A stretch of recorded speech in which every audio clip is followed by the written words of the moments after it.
Monsieur les directeurs, chers amis français, tout d'abord, je tiens à féliciter la signature de l'accord entre les deux parties. Et à cette occasion, j'aimerais aussi, au nom de l'Institut Pasteur et aussi à mon titre personnel, de féliciter le 110e anniversaire de l'hôpital Ruijin. C'est une grande fête pour nous. Tout à l'heure, mon collègue, monsieur le professeur Arizona, nous a déjà donné une présentation sur l'Institut Pasteur. Je m'excuse. Maintenant, j'aimerais partager avec vous l'Institut, l'établissement de recherche du réseau international Pasteur à Shanghai, qui est l'Institut Pasteur Shanghai. En fait, l'Institut Pasteur, Pasteur a créé des dispensaires il y a 90 ans à Canton et à Tianjin. Et il y a 70 ans, un dispensaire à Shanghai. Et c'était en fait l'Académie des sciences médicales de la médecine militaire de Chine qui a été déménagée à Pékin. Et en 2004, après le SRAS, les gouvernements français et chinois se sont réalisés que les scientifiques du monde entier doivent travailler ensemble pour lutter contre des épidémies. Et les scientifiques chinois et français ont fait une chose très très signifiante.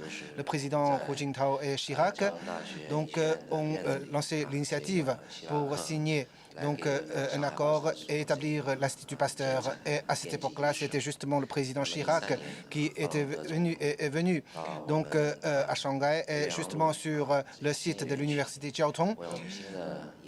On a jeté la première pierre de l'Institut et après, le président Hollande a aussi coupé le ruban pour le nouveau site de l'Institut Pasteur Shanghai. Et peut-être dans le monde entier, c'est seulement l'Institut Pasteur Shanghai qui a été félicité et célébré par 2 présidents français. Et j'espère que le président Macron pourra aussi venir dans notre institut lors de sa visite d'État en janvier prochain. Je parle maintenant de l'Institut Pasteur. L'année dernière, la présidence appartient à la partie chinoise et la coprésidence appartient à la partie française.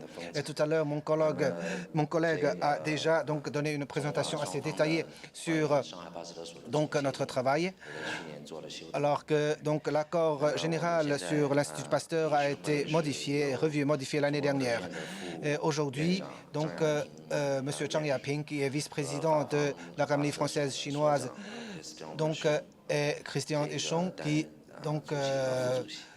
sont président et vice-président du conseil d'administration. Christian Béchaud a quitté son poste en septembre dernier, alors que le nouveau directeur français Stewart Code prendre naturellement le relais. Il va assumer la fonction de coprésidence. Et puis mon collègue et mes autres collègues ont formé un groupe de 5 personnes. Notre Scientific Advisory Board est présidé par un Français, alors que le vice-président est un académicien chinois. Et bien sûr, parmi les vice-présidents, il y a encore d'autres académiciens venant de différents pays, les États-Unis, la France, la Chine. Notre institut travaille dans trois domaines la recherche des maladies infectieuses,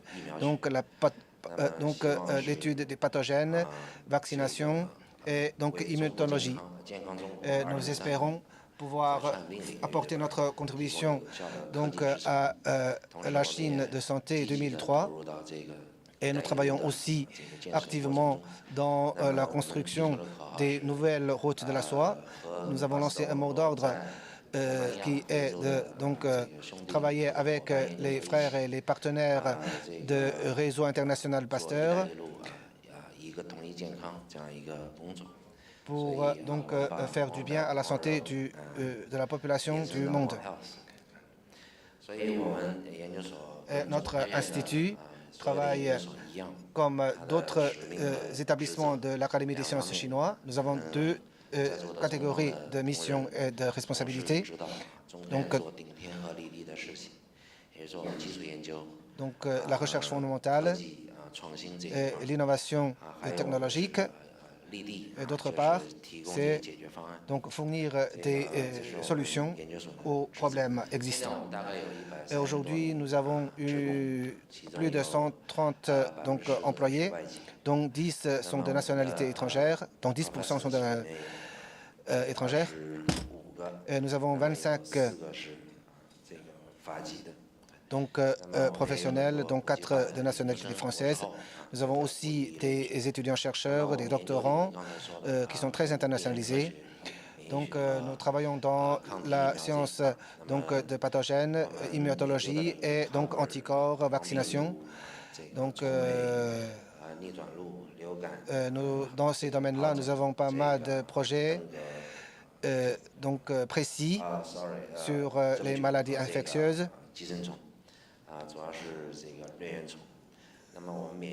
Et donc, il en est de même pour l'immunologie. Et donc, nous avons aussi des points forts, comme par exemple, donc, nous avons une équipe très forte dans la biologie de vaccination structurelle.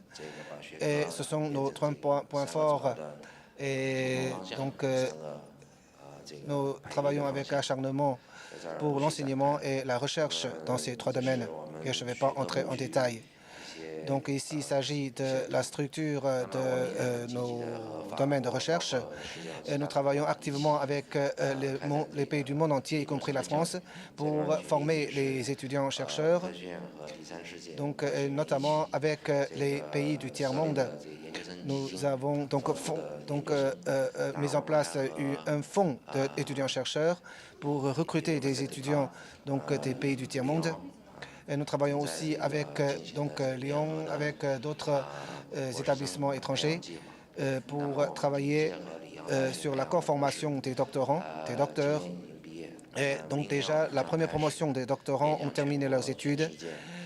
Et à partir de l'année prochaine, nous allons recruter dans le monde entier les doctorants avec l'Université Paris-Descartes. Et au cours d'une dizaine d'années de développement, nous avons pas mal grandi. Quelques exemples. Premièrement, tout d'abord le budget de recherche. Peut-être le schéma sur le slide a des défauts, mais en réalité, à partir de l'année dernière, un institut de 100 personnes a obtenu un budget de 100 millions de yuan. Et puis, sur le tableau à droite, il s'agit d'une vingtaine de sections concernant la science de vie et sur d'autres domaines. Donc, peut-être cette année, le budget que nous avons obtenu n'est pas très important en ce qui concerne le chiffre absolu, mais par tête, nous sommes classé le premier. Et puis, chaque année, chaque laboratoire publie 3 ou 4 articles qui sont assez influenciants. Donc, en bas à gauche, il y a un tableau. Donc, peut-être les administrateurs, les gestionnaires préfèrent voir ce tableau-là parce que il s'agit des pourcentages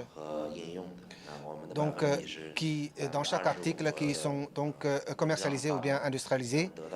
Donc, notre pourcentage, c'est que 25% d'articles de fruits de notre recherche scientifique sont industrialisés ou bien commercialisés. C'est déjà très bien donc en Chine, parce qu'en Chine, le taux de commercialisation des brevets, c'est 20%, alors qu'il s'agit pour nous de taux de commercialisation des articles.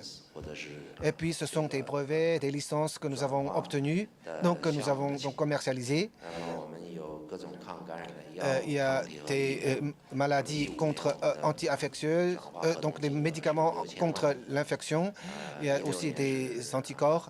Donc, l'année dernière, nous avons réalisé un chiffre d'affaires de 80 millions.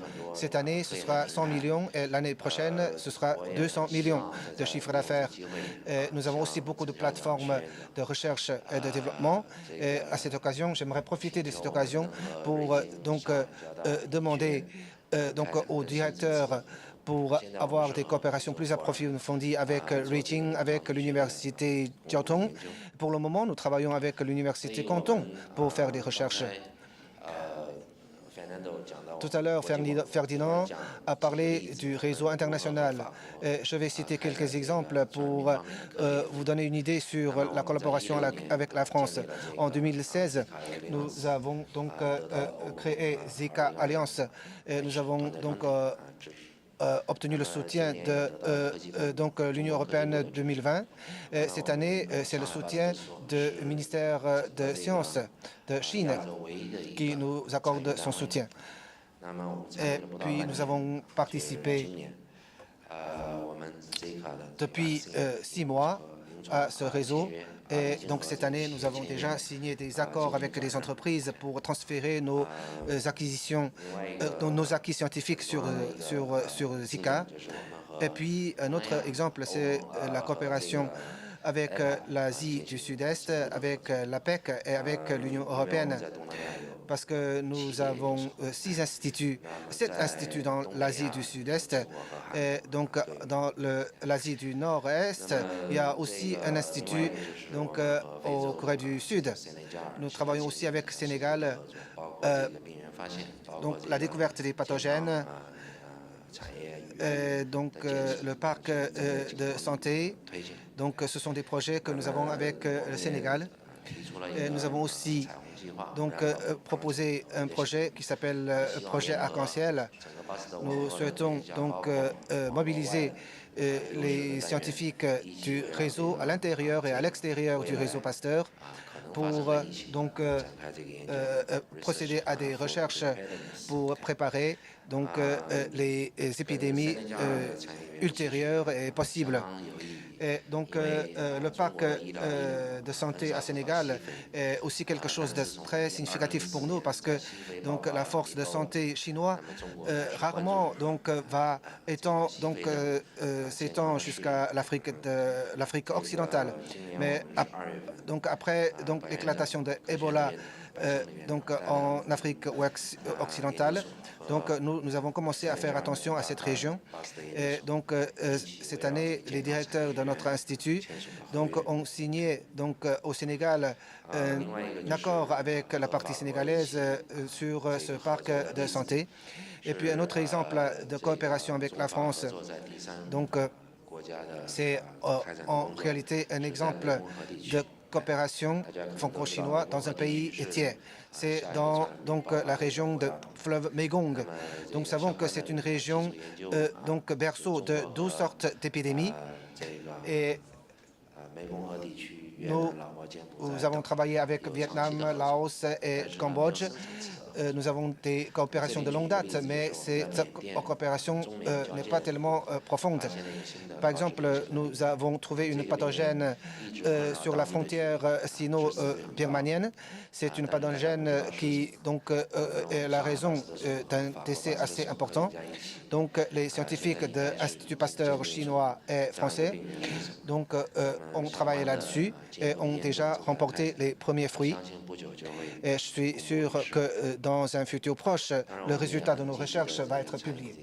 Nous travaillons aussi activement sur la diffusion, la généralisation, vulgarisation des connaissances scientifiques.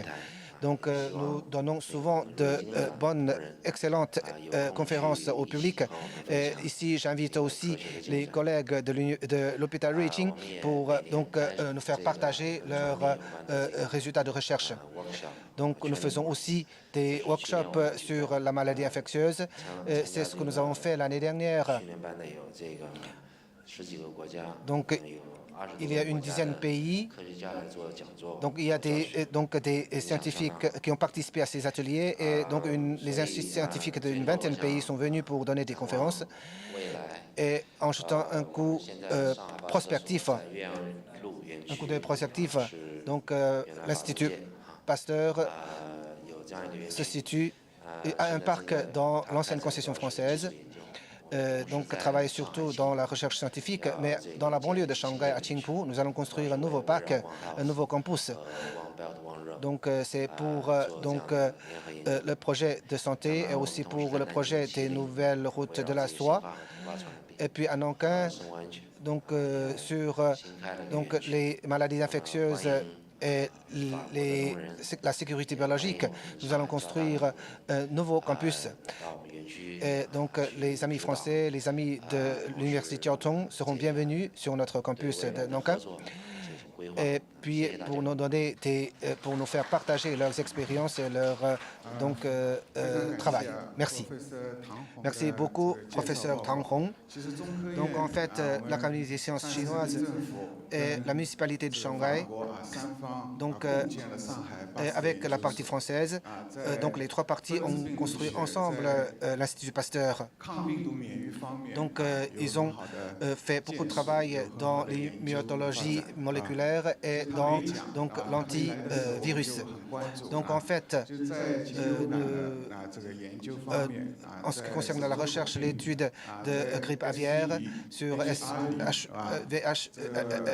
HIV, et donc beaucoup d'autres maladies infectieuses importées, introduites, et puis aussi sur la recherche de pathogènes. Ils ont fait beaucoup de travail efficace et d'excellent.